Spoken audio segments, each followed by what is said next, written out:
All right, hey, what's up guys? It's Julius DeBerry with Majestic Studios, and we got another quick video for you guys today. We are continuing in the series of the Polybrute 12 for Dummies, where we start to talk about the features of this keyboard and the programming of this keyboard, and also some of the features and concepts that we talk about can be related to other keyboards. So if you're just here to learn about synthesis and get a better grasp on what it means to program an analog synth keyboard, then this is a great place for you. So hope you guys are ready to go. Let's jump into it.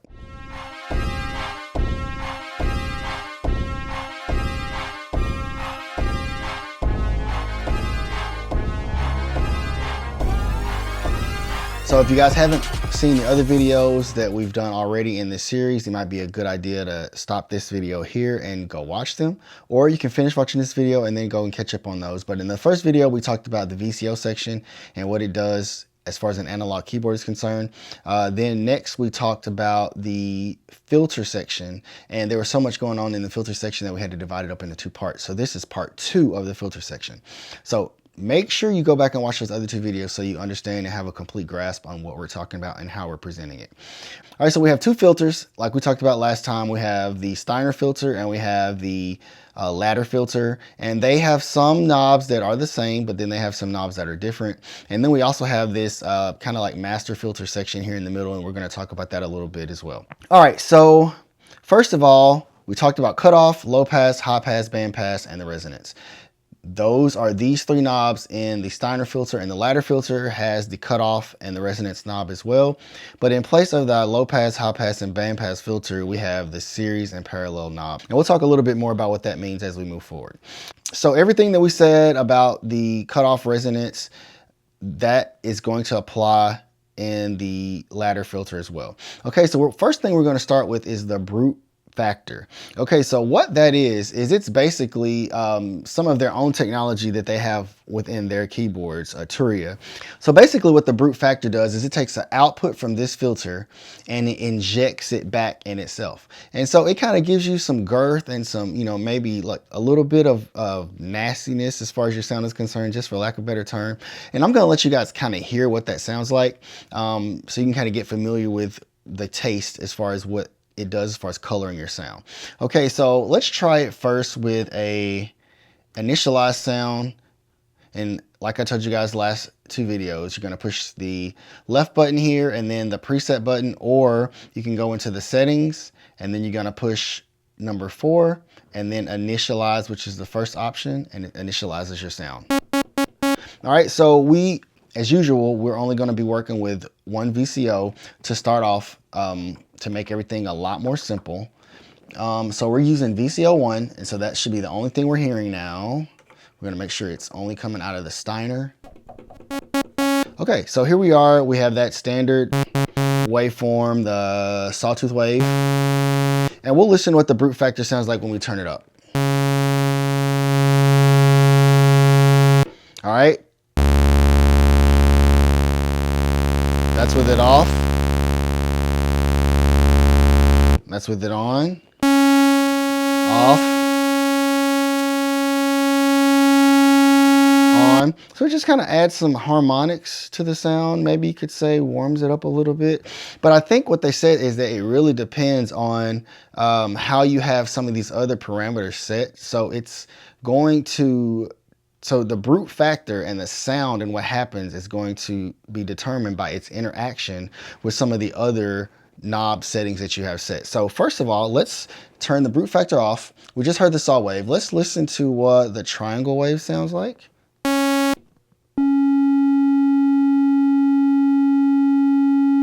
And let's go brute factor.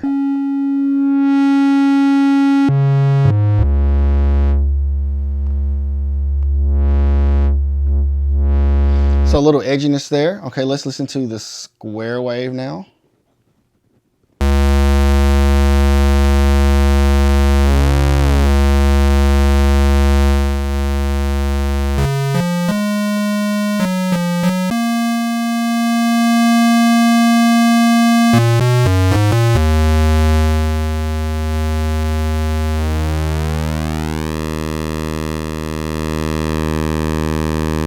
Definitely adds a little bit of heaviness to the sound. So let's change the cutoff now. Still with the square wave.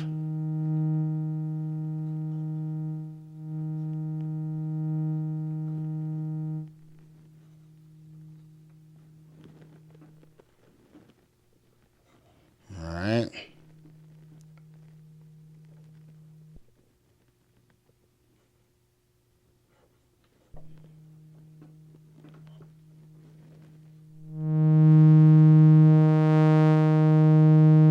Add a little resonance.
All right, so that should give you a good idea of what the brute factors does. Like I said, it takes the output of the filter and it like loops it back into itself. So it's like it's stacking the Steiner filter on top of another Steiner filter, kind of. That's kind of what it's doing.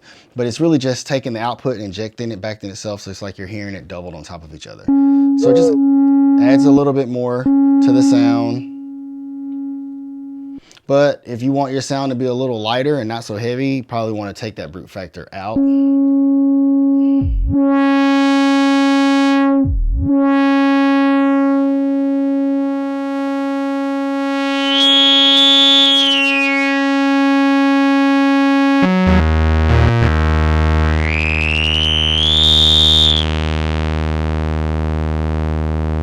All right, so that's brute factor. Okay, so I'm not sure last time, I don't think we talked about the level knob, but all the level knob is, it's like a volume control, the output for this filter before it hits the VCA. And we'll talk about the VCAs in another video in the future. All right, so this is just the level. So it's gonna control how loud the output of this filter is as far as the entire sound. All right, gotcha. Okay, so now we're gonna move down to the ladder filter. Okay, so they have a few different knobs here that we're gonna talk about a little bit. Okay, so right here, this one says disto. All right, and what that is short for is distortion. Okay, and we all know what distortion is. It's that nasty breakup sound when audio gets too loud.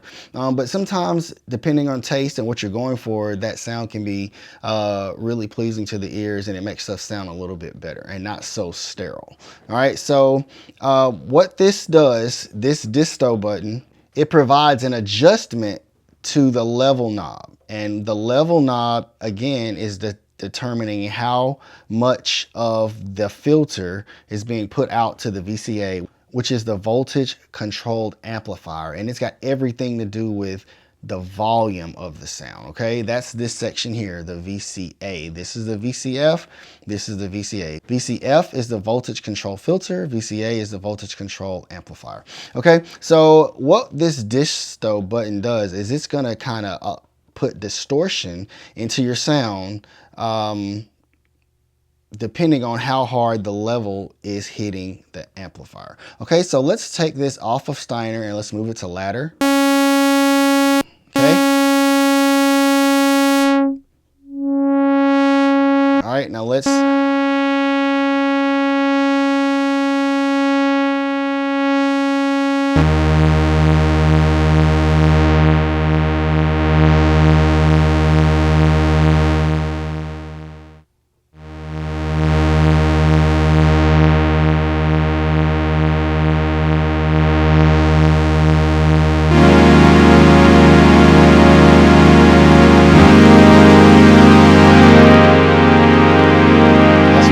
that's with distortion off. That's with it on.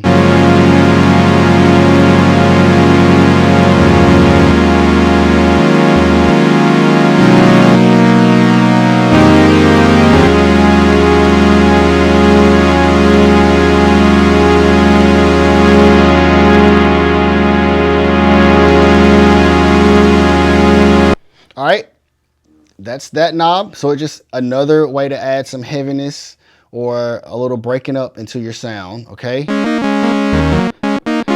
I'm sure it's gonna be way more drastic once we get into programming and we're not on a initialized sound. What I might do is go to one of the presets and show you guys again what some of these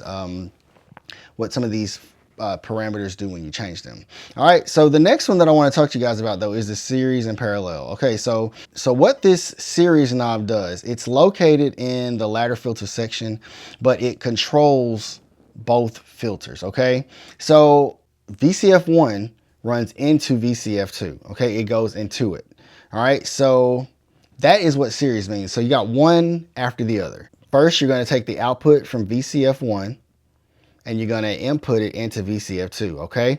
All right, so that's what series means. Parallel is like, if you start to look at it more like a stereo field, where you're going to be able to run the two filters in parallel, okay? So they're both going to go out and hit the output at the same time, as opposed to one going into the other. And we'll learn some tricks and stuff as far as the modulation matrix is concerned, on how we can possibly maybe do some panning as far as that's concerned. So we have one sound shape in the left side and another sound shape in the right side. Okay, so that's the difference in parallel and series. So let's listen to what that sounds like. Let's listen first to series. So for this example, to give us a better picture of what's going on, I'm going to use a preset sound that's already got some stuff happening so you guys can hear the difference in what's going on. Okay, so just so you guys know, whenever I say VCF1, that is going to be the Steiner filter. When I say VCF2, that is going to be the ladder filter. So when we're in series, the Steiner filter is fed into the ladder filter. When we're in parallel, the two filters run side by side, just like parallel, just like a straight line, just like that. Okay, so we got series, and we're going to listen to what that sounds like. So go back to the opening patch called the opening.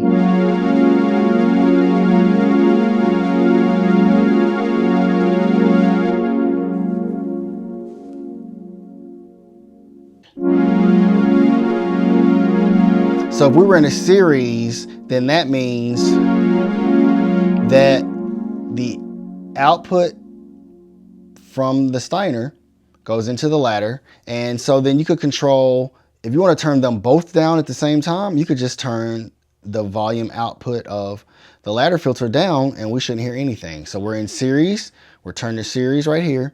Now let's turn the level and see what happens.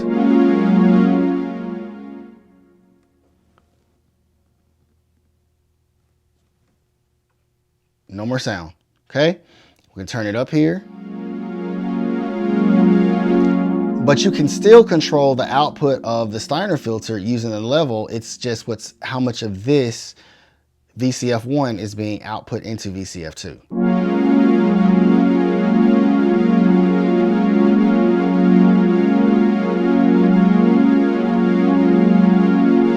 It's kind of hard to hear it because of what's going on in the ladder filter. So what I'm going to do is I'm going to put it in parallel. So now I'll be able to turn VCF2 down and you can hear exactly what's going on in VCF1.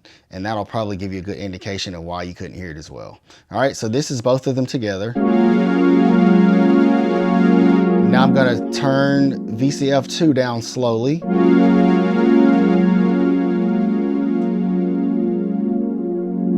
So you've got a nice little pad back there.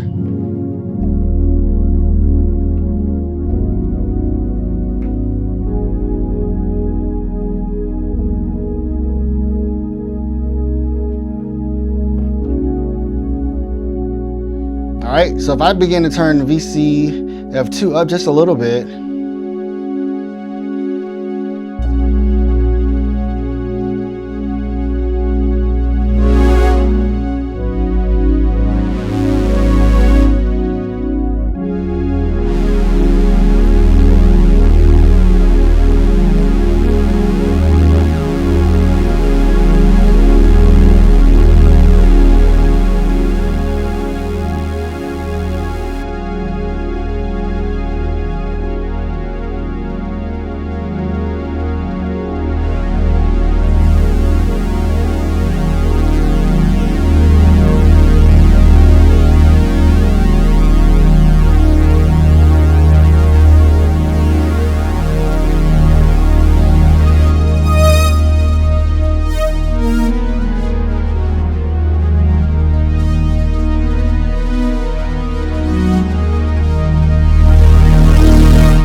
All right, so remember, when you're running your filters in parallel, you have individual control of the output, and you should be able to hear an audible difference when one of them is turned off or on.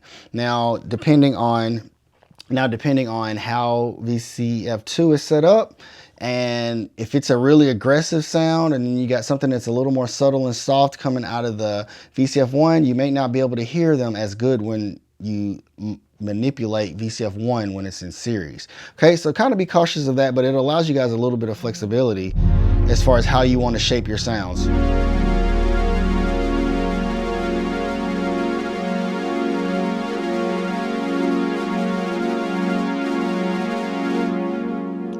All right, now the next thing I want to discuss is the VCF envelope amount, and basically what that does is it's just telling you, I guess the natural curve, I guess the natural thing to happen for a envelope, and we'll talk about envelopes a lot more in one of the future videos, but I still want to kind of introduce it right here because these knobs are here.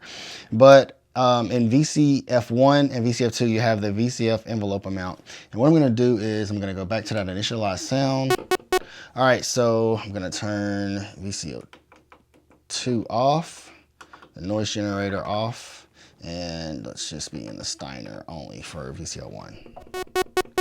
Okay, so what this does is it's just determining how the effects of the VCF envelope are going to affect this filter, okay? So naturally, if we had our cutoff down and we wanted to use the VCF filter envelope to open the filter up, so if it's starting closed, like we have it low here, when you hear the darker type sounds, it could mean that the filter is closed or close to clean closed. And when the sounds are brighter or more edgy, it indicates that the filter is open. Okay, so we're gonna start off with the filter closed. And when this knob is in the center, there's a little indentation here, so you'll be able to tell when it's in the middle. Then the envelope is not going to have any effect on the sound at all. See, I just moved the attack up for the filter, and you can see the shape of it on the screen. Okay, so that's indicating that the filter is going to open up fairly quickly, and then it's going to close back up.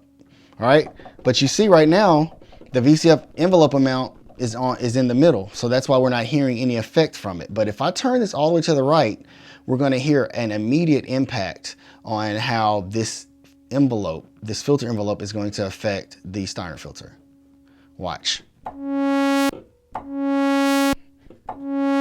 See, it opened it up. That was the filter opening based on how we have this attack set here. So if I want the filter to open up faster, I just pull this back a little bit. Watch.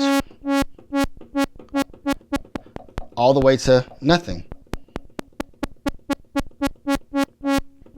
That's the filter opening, just the shape that you're seeing right there. It's opening and then it's closing. That line showing it going up and then it going straight back down to its initial point. So if you want the filter to open up slower, you just move the attack forward and it causes that filter to open up even slower.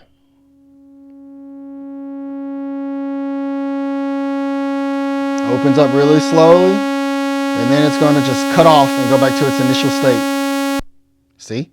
All right. So the exact same thing, this filter envelope amount goes negative as well. So remember, if this is 0, then this is plus territory when it's this way. So negative territory will be this way. So what do you think is going to happen to the envelope when we go negative? It's going to do the opposite of what you just saw. Okay. So right now, if our cutoff is set at a dark sound and we have our filter envelope negative, it's not going to have much effect on our sound, okay? Because when the filter envelope was this way, it opened the filter up slowly. But now when it's on this side, it's going to do the opposite of opening. It's going to close the filter. So since our filter is already pretty much closed, we're not going to hear as drastic of an effect. Now we could make it where we hear some effect.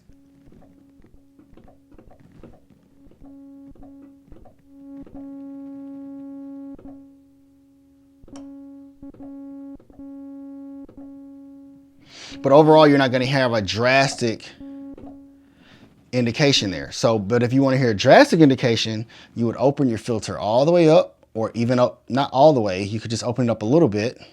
And now this filter envelope amount is going in the opposite. So it's going to, the filter is starting out open and it's going to close it and then go back to the open state really quick. See? Close, back open, open, close, back open. All based around how this shape is set. It's open, it's closing slowly, all the way till it gets to a certain point, and then it's just gonna open back up, okay? Now, we'll talk about the envelope and how these other faders affect that envelope, but this is what we're gonna use to shape our sound a little bit more after it leaves out of the filter. The VCF envelope amount determines how big the influence is from the VCF envelope, okay? And you've got one of those on each one of these filters, the VCF envelope amount here for the Steiner filter, and you've got the VCF envelope on the ladder filter. Okay, now the last two things we're gonna talk about, pretty easy to understand. We have a master cutoff filter, and all it's doing is the same thing that this cutoff knob does for each filter, but it combines the outputs of both filters together, and then this is the master cutoff. So let's go to a sound that's already set, the opening again. And we're just gonna move this master cutoff knob so you guys can hear in real time what happens.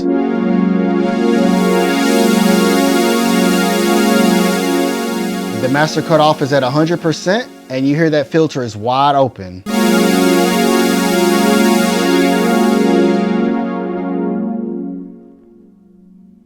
And now it's all the way closed, and you got a lot darker of a sound.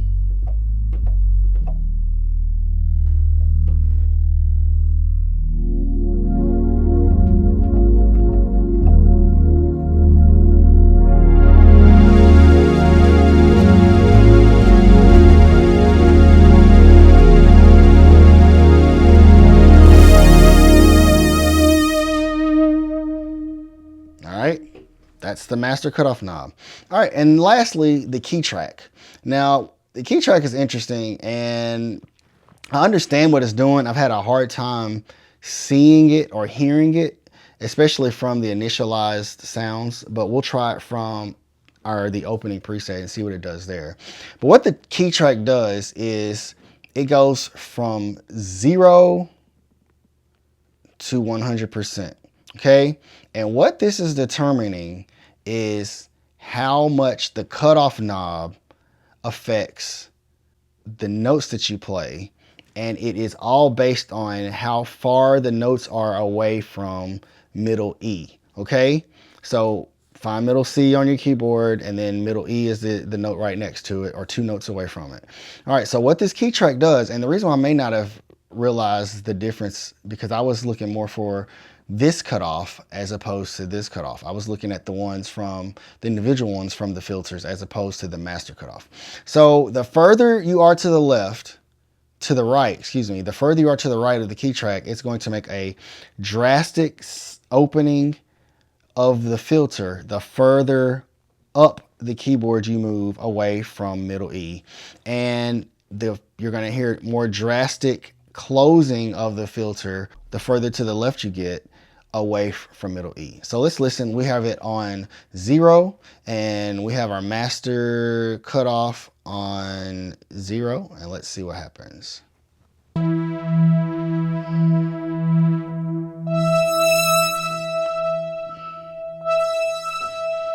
Okay, sorry, I got a little carried away. I don't need to initiate any aftertouch at all, so let's just listen.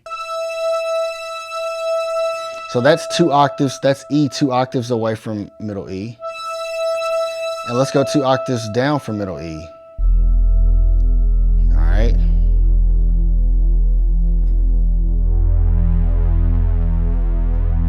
All right, so now, I hope you heard what happened. When I put the key track on 0, it means that now there was no effect being applied from key track to the master cutoff.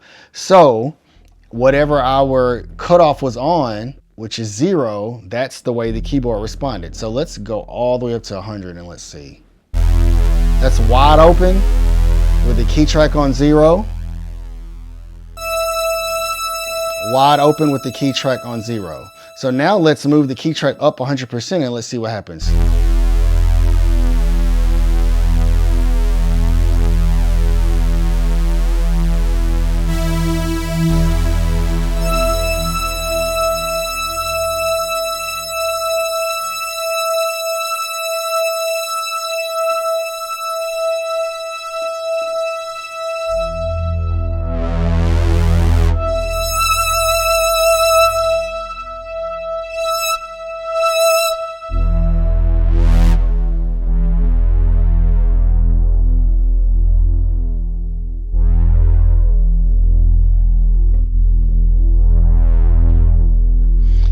It is very subtle, but I definitely hear it. When the key track is turned on 0,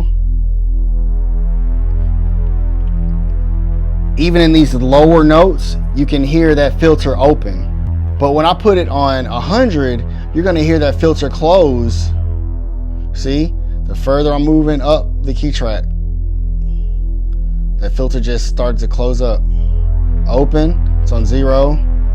Now I'm far away from middle E, and so let's see what the filter sounds like right here though.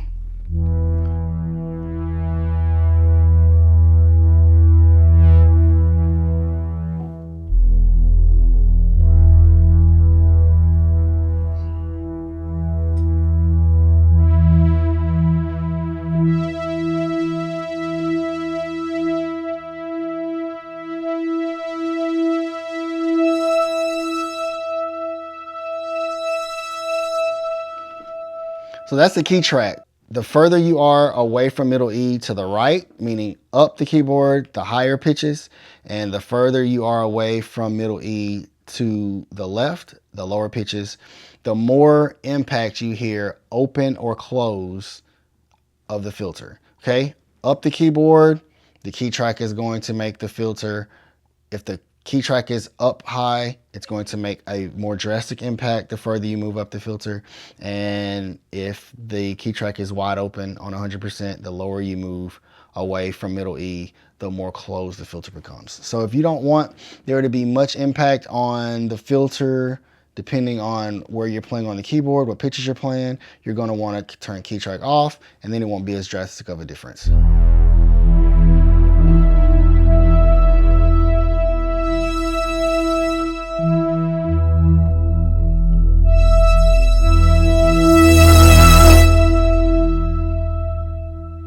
All right, guys, so that's the end of the filter section in the Polybrute for Dummies series.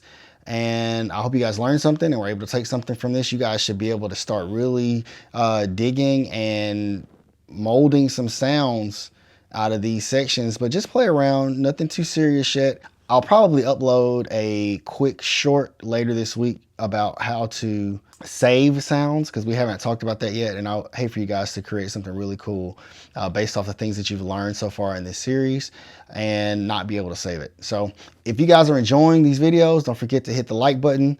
Don't forget to share the videos, leave comments, and most importantly, hit that subscribe button and the notification bell so you guys stay up to date with new videos and new content as it comes out on my channel. All right, if you are interested in purchasing a Polybrute, hit the link down below. It goes to a place called Zounds, and I'm an affiliate of theirs.